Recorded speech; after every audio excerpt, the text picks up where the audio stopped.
3, 2, 1. Welcome back to the FlairBar.com show. We're here live, Tales of the Cocktail 2015, in our huge studio here at Monteleone. Really, room 327, 372. I don't even know what room it is. Here with Justin Gray. Justin, how you doing, buddy? Awesome, good to see you as always. Dude, you are a champ. Every time I see you at every event, you're like the man to be. Always well dressed, always in a great mood. But the next morning, you look great as well. Me, I'm a little hungover, to be honest with you. How do you do it? Determination. I let my attire compensate for my poor behaviors. So yeah, that's really what it comes down to. So you're a naughty guy, is what you're saying. You can get away with a lot with a good sense of style. Nice. Now this is your fourth Tales, if I'm not correct. It is correct. Yeah. And let me ask you this: from your first Tales till now, how is it different? And then anything you would love to give our audience advice of what you wish you would have known for your first one that you know now? I think what's most different for me is the or where I find the value at the event. The first couple of years I came, for me, it was definitely was focused on the seminars, and now at this point, there's still some incredible seminars out there. I actually had the pleasure to go to one of the whiskey seminars, which, I mean, dude, they're so much fun. But with that being said, it also gives a lot of opportunities for you to do some networking. You meet some really great people. The awesome part about it is you develop that level of camaraderie, and then that translates into just like you and I here, being able to call on one another to help each other out in the industry. So just enhancing that network and being able to do that, I think that's one of the newest things for about this event, like for me.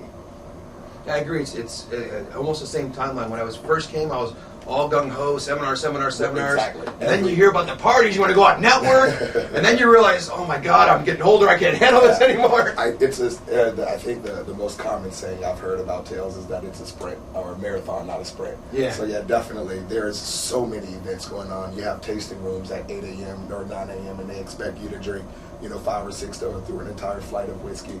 And then next thing you know, the parties are going until 1 at night, or 1 in the morning, rather, I should say. And so it's tempting. It's very easy to get caught up in that and just overdo it.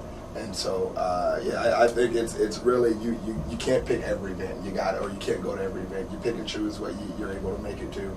But yeah, definitely, I would say it's a marathon, not a sprint, for sure. Yeah. One thing I've kind of learned, and someone mentioned this, and it's starting to ring true now that you've seen it more and more, is being as a networking thing. Sure. Which we come here to network. Don't get us wrong; it's a huge advantage plus the education. And you go to the seminars and you try to be the good student. You're there bright and early taking notes. And you try to all right, I'm not going to go too crazy. Maybe I'm not going to go to this party so I can wake up early the next day. But honestly, the best networking is done at the parties at night. You're right. There's an old conversation that's always talked about as far as some of the most important decisions happen on golf courses or perhaps over beers. And I think that's it goes back to what we were just talking about, where there's still an incredible amount of value in the seminars, and yet just the opportunity to sit down and have a beer with somebody. I 100% believe and advocate that business must be personal. It absolutely has to be. And so if I can't enjoy a cocktail with you, we tend to hire people that we can laugh with more than we do people that we don't have much in common as far as our skills to socialize with one another. So I think being able to do that is an art form in itself, and it really enhances the relationship when it goes beyond just the professional aspect of it, and we kind of get into that personal area. I think it really enriches the relationship professionally, but all around. And speaking of building relationships and working with talented people, you're part of the USBG Tampa. Correct. You want to talk about what your role is and kind of what you guys developed in Tampa in that community? So for the last 2 years, or I guess we're in the middle of our second year now, I've been the current vice president of our USBG chapter there in Tampa, which I could not be more proud of our chapter. This year is our second year doing it. But we actually started last year unofficially, and it became a thing at Tales when they started the Fellows program. And that was based off of our chapter. We brought in, I want to say, about 30 or 40 members and did over 200 volunteer hours. There was an event last year that I went to, or that I volunteered at, forgive me, where every member or every volunteer in the room was a USBG Tampa Bay chapter, or a part of our chapter. So you have folks from all over the country in this room, and every volunteer they come in contact with is going to be someone from our chapter. So that's really incredible. I mean, it's a huge point of pride to be able to say that. So we brought it back again this year. Everybody does some volunteering. And then that also, going back to what you said, it's it's broadening that network. It's helping you meet more people. So that's a lot of fun. And then we've also just had our 5th annual Repeal Day celebration, which we started 5 years ago, and it actually has grown tremendously. And you know, I have to say, you know, this event, Tales of the Cocktail, has been a tremendous inspiration there. Not just for what it is in terms of protecting or promoting or the goals or the fundamentals of the craft, but rather I think about what Tales of the Cocktail does for the city of New Orleans, especially during the summer when it's a slower time. Businesses might not be seeing that much money. Tourism might not be, you know, what it is during other times of the year. I know Jazz Fest is an incredible time here. But with that being said, you take 10,000 bartenders or beverage industry professionals and you put them in New Orleans, and now you're stimulating that economy. And so you're doing a lot for the beverage industry, but you're doing more for the city. So that was kind of the logic that promoted us, or that prompted us to take our Repeal Day celebration from a one-day event to a 4-day conference format now. So last year we had incredible folks.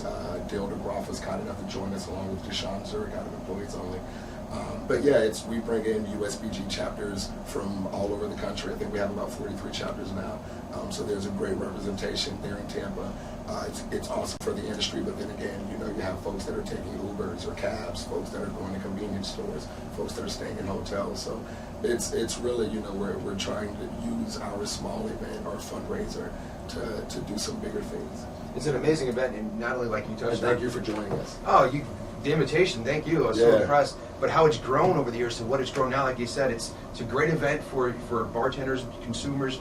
You got the knowledge during the day, and the events at night are just, your attendance for your party is ridiculous from the consumer side. Not only that, but how much they get into and they dress up and play the part. If you know, we all worked in venues before. You have a theme night. You're lucky if 1 or 2 people show up dressed up, right? Sometimes you have everybody dressed up to the till. Like, they're really proud of this. And not only that, I'm so impressed with the attendance, but what I'm more impressed with, especially this last year, is how organized it was. What are your secrets for organizing such a huge event? An awesome committee.